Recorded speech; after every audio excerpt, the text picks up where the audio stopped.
Hi, I'm Robin Higgins, and this is Which Curve Represents the Behavior of an Enzyme? Alright, so what enzymes are basically nature's catalysts. So if there's some kind of biological reaction that needs to happen faster, or in some cases slower, than it's going to happen naturally, nature will have an enzyme that helps it out.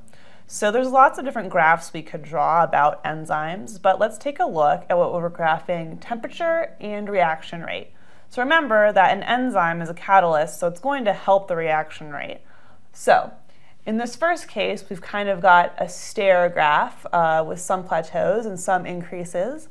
The second graph is just a straight incline, and then the third graph is kind of an upside down U shape. And so enzymes never behave like this. This is actually a type of graph that we see in phase changes. So if we were heating up solid water, an ice cube, and turning it into the gas phase, this is like what we would see. So this is not it.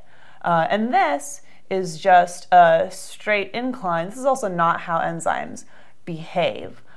When there's a temperature, this graph implies that the reaction gets faster and faster the hotter you heat it, and there's a certain point when the enzyme would be destroyed by heat. So that's not true either.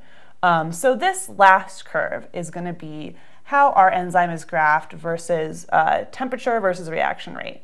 So we can see that, let's just say this is 80 degrees Celsius. So very hot, but some enzymes work at really hot temperatures. Let's say that now this is 0 and this is 200.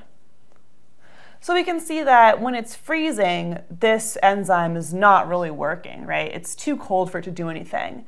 And then as it starts to heat up, the reaction rate will go up, and the sweet spot for this enzyme, its ideal temperature is really 80 degrees Celsius. So that's perfect for this guy. And then any other temperature that's hotter than this, the enzyme will actually start to once again lose productivity, so the reaction will slow down. And then at a certain point, it'll just be too hot, the enzyme will be destroyed, and the reaction can't happen anymore. So pretty much when you're graphing temperature versus reaction rate for enzymes, this is the shape that we're going to follow. Because there's an ideal temperature, and then anything that's kind of flows away from that is going to make the reaction slow down. I'm Robin Higgins, and this has been What Graph Represents an Enzyme?